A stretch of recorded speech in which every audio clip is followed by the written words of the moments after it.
Welcome back. Tonight we're diving into fear where you least expect it. Routine fire drills gone wrong. We all know drills are meant to keep us safe, but what if the real danger isn't the fire? These stories aren't about haunted houses, but about ordinary places where the familiar turns frightening. Submitted by viewers like you, these true accounts reveal what happens when a simple fire drill becomes a brush with the unexplainable. Get comfortable. Here are 3 creepy true fire drill stories. Tonight we delve into the shadowy corners of memory, where childhood fears take on a life of their own. Our first story comes from Mark, a man who carries a chilling secret from his middle school days. A secret that continues to haunt him to this very day. It's a tale of echoing hallways, unexplained mysteries, and a basement that held something far more sinister than just old storage. Mark's story unfolds in the early 2000s, a time when flip phones were all the rage and the internet was still finding its footing. But for Mark, the most vivid memories aren't of technology, but of the imposing brick building that housed his middle school. A place where the past seemed to cling to the walls, and where the whispers of forgotten stories echoed in every corner. His school was old, a relic of a bygone era, with long, echoing hallways that seemed to stretch on forever. The linoleum floors gleamed under the harsh fluorescent lights, reflecting the anxieties and excitement of hundreds of students who passed through those corridors each day. But it wasn't just the age of the building that set it apart. It was the atmosphere, a palpable sense of history and secrets. And beneath it all, both literally and figuratively, was a basement shrouded in rumors. Whispers of forgotten classrooms, abandoned equipment, and strange occurrences circulated among the students. It was a place that everyone avoided, a dark abyss that fueled their imaginations and sparked their deepest fears. The basement was a forbidden zone, a place where the rules of the school seemed to bend and break. One seemingly ordinary day during a routine fire drill, Mark's class found themselves rerouted, their familiar path to safety suddenly blocked. The shrill alarm blared through the school, a sound that usually brought a sense of order and calm, but on this day it felt different, more urgent, more unsettling. The teachers explained that their usual exit was supposedly due to a blocked exit, a minor inconvenience that required a slight detour. But for Mark, this detour would lead him down a path he would never forget, a path into the heart of the school's darkest secret. Instead of heading outside, they were directed down into the basement's service corridors, a labyrinth of concrete and pipes that snaked beneath the school. The air immediately shifted, becoming heavy and damp, carrying the scent of dust and decay. It was a stark contrast to the bustling hallways above, a world of shadows and silence. The air grew colder as they descended, each step taking them further away from the familiar world of classrooms and sunlight. A sense of unease settled over the group, a shared feeling that they were entering a place where they didn't belong.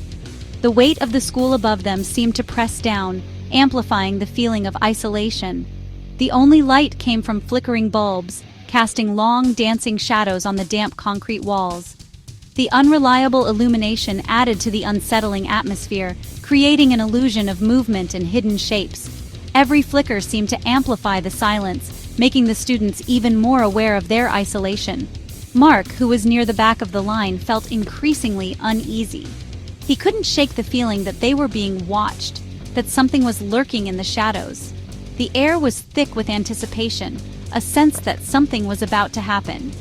As they continued deeper into the basement, they passed heavy, padlocked doors, each one a silent testament to the secrets hidden within. The doors were made of thick metal, scarred with rust and age, and secured with heavy chains and padlocks. They were a clear indication that this was a place where things were meant to be kept hidden. Then he heard it, a sound that would forever be etched into his memory. It was a faint, deliberate scratching, a subtle but unmistakable sound that seemed to emanate from the depths of the basement. It was a sound that sent shivers down his spine, a sound that spoke of confinement and desperation. The scratching seemed to be coming from behind a red, windowless door, a splash of color in the otherwise drab and dreary corridor. The door was old and worn, its paint peeling and faded, but it stood out nonetheless, a beacon of mystery in the darkness. The sound grew louder, more insistent, as if whatever was behind the door was becoming increasingly agitated. It was a sound that demanded attention, a sound that couldn't be ignored. It sounded like fingernails dragging on metal, a grating, unnerving noise that made the hairs on the back of his neck stand on end. The sound was raw and visceral, evoking images of struggle and pain. Mark slowed his pace, trying to listen more intently, straining to decipher the source of the unsettling sound. He wanted to understand what was happening, to make sense of the mystery that was unfolding before him. But no one else seemed to notice the scratching, or if they did, they didn't show it. His classmates continued to walk, their voices echoing in the corridor, seemingly oblivious to the unsettling sounds that filled Mark's ears. He felt isolated, alone in his fear. Suddenly, a low, guttural whisper seeped through the door, a sound that sent a jolt of pure terror through Mark's body. It was a sound that seemed to come from the depths of the earth, a sound that spoke of ancient evils and forgotten horrors. The whisper was raspy, unintelligible, and deeply unsettling, a garbled mess of syllables that hinted at something sinister.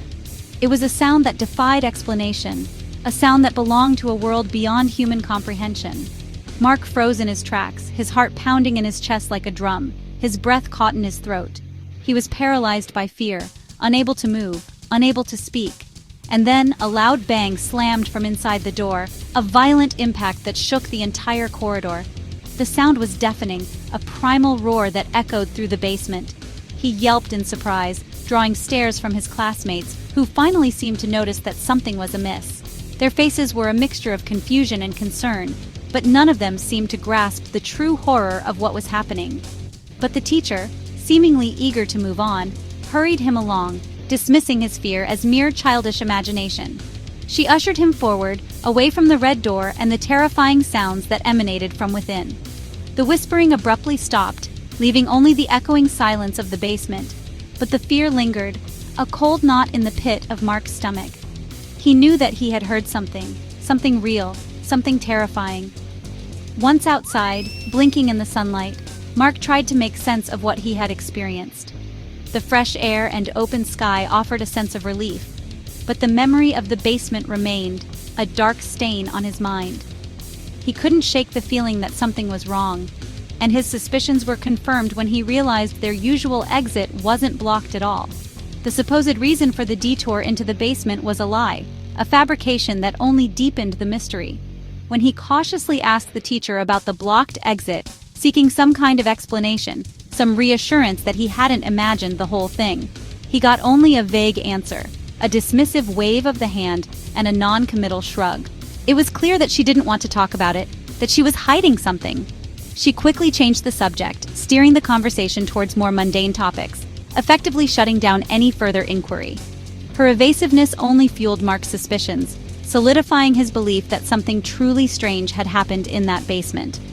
Mark never told anyone what he heard, convinced that they wouldn't believe him, or worse, that they would think he was crazy.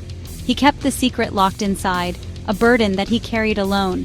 For the rest of his time at that school, the memory of the basement haunted him, a constant reminder of the unknown horrors that lurked beneath the surface. He couldn't shake the feeling that he had glimpsed something he wasn't meant to see, that he had stumbled upon a secret that the school was desperately trying to keep hidden. Every fire alarm filled him with dread, a wave of anxiety washing over him as he imagined being forced back into that dark and terrifying place. The sound of the alarm became a trigger, a reminder of the fear and uncertainty he had experienced in the basement.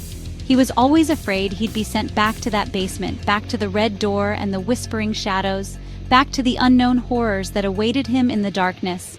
The thought of descending those stairs again filled him with a sense of impending doom. Even now, as an adult, years later, the memory remains vivid, a chilling reminder of the day his childhood innocence was shattered. The experience left an indelible mark on his psyche, shaping his fears and anxieties in ways he still doesn't fully understand. A faint scratching sound, the scrape of metal on metal, can still send him right back to that moment, back to the dark basement and the red door, back to the whispering shadows and the pounding in his chest. The sound is a trigger, a portal to a forgotten world of fear. He still wonders what was locked behind that red door, what secrets were hidden within those concrete walls, what horrors were lurking in the darkness.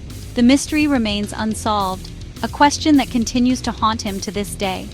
He still hears the whispering in the dark, a faint, unsettling murmur that reminds him that some mysteries are best left undisturbed. And he knows with a chilling certainty that some doors are better left unopened. Our second story comes to us from Chloe, a high school senior with a keen eye for detail and an even sharper memory. She recounts an event that shook her school to its core, a mystery that remains unsolved to this day. It's a tale of vanishing, of unanswered questions, and the unsettling realization that sometimes the safest places can harbor the deepest secrets. Fire drills were routine, a familiar disruption to the daily grind of classes and homework. They were a necessary precaution, a way to ensure everyone knew what to do in case of an emergency. The students would grumble good-naturedly as they filed out of their classrooms, but they understood the importance of the exercise. But one sunny afternoon, amidst the usual hustle and bustle, everything changed. The ordinary became extraordinary, the predictable turned perplexing. What started as a simple drill soon morphed into a real-life enigma. After evacuating to the sports field, the students gathered in their designated areas, chatting and joking, waiting for the all-clear signal. The teachers, clipboards in hand, began the tedious task of taking attendance, ensuring that everyone was accounted for. Little did they know, this seemingly normal procedure would soon reveal a chilling anomaly. Teachers took attendance as usual, calling out names and marking them off on their lists. The air was filled with the murmur of voices and the rustling of papers. But as the teachers worked their way through their rosters, a disquieting realization began to dawn on them. But this time, someone was missing. A name that didn't respond, a face that couldn't be found. A ripple of unease spread through the faculty as they double-checked their lists, hoping it was just a simple mistake.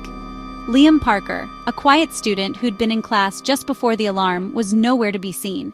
He was a familiar face, a regular presence in the classroom, yet now he had seemingly vanished into thin air.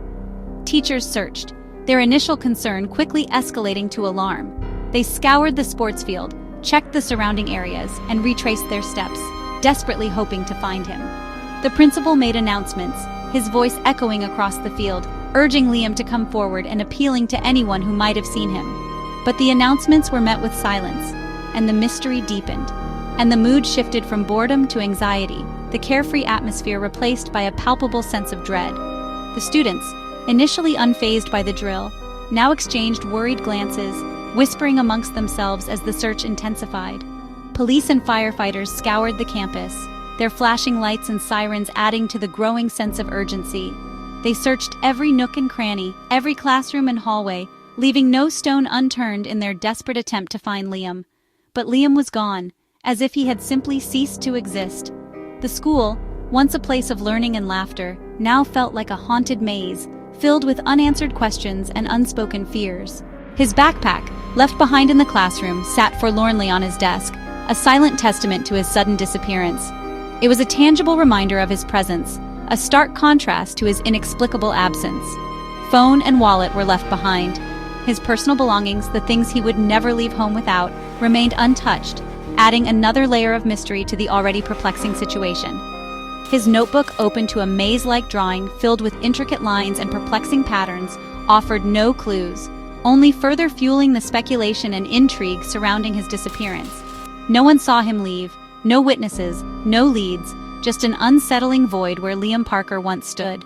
It was as if he had simply vanished into thin air, leaving behind a trail of unanswered questions and lingering doubts.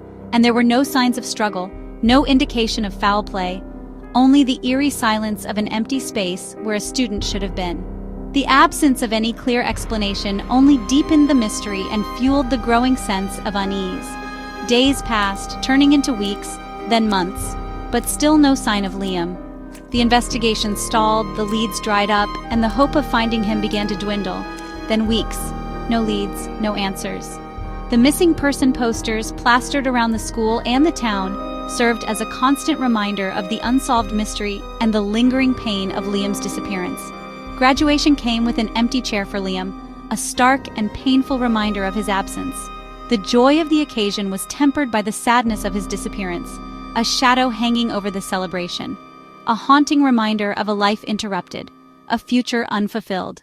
The empty chair served as a symbol of the enduring mystery and the unanswered questions that continued to plague the school and the community. The school tightened security, installing more cameras and increasing patrols, hoping to prevent a similar incident from ever happening again. But the increased security could not erase the memory of Liam's disappearance or quell the lingering sense of unease. But the mystery was never solved, and Liam Parker's disappearance remains an open case, a chilling reminder of the fragility of life and the unsettling possibility that some questions may never be answered. Chloe still wonders years later about what happened to Liam, replaying the events of that day in her mind, searching for clues that might have been missed. How can someone vanish during a supervised drill, surrounded by hundreds of people? It defies logic, challenges reason, and leaves a lingering sense of disbelief. The fire drill, meant to keep everyone safe and prepared, became a symbol of vulnerability, a stark reminder that even in the most controlled environments, the unexpected can happen. Revealed just how easily someone could disappear, leaving behind a void that could never be filled, a mystery that would forever haunt the halls of the school. Our final story tonight comes from David. He experienced something during his time working the graveyard shift that he simply couldn't explain, something that continues to haunt him to this day. David was a night shift security guard at a large corporate office building, the kind that stretches high into the sky, a monument to modern industry. He'd always considered himself a practical man, not one for ghost stories or urban legends. One particular night, during a scheduled late-night fire drill, something unsettling occurred. The building was supposed to be empty, save for the security team, a fact that made what happened next all the more disturbing. David was stationed in the security office, a dimly lit room filled with the hum of electronics and the glow of countless monitors. From there, he monitored the supposedly empty building, watching for any signs of trouble or irregularities. He thought it would be a routine night. He was wrong. As the alarms blared, their piercing sound echoing through the deserted hallways, and the emergency lights flickered erratically, casting long, dancing shadows, David felt a growing sense of unease.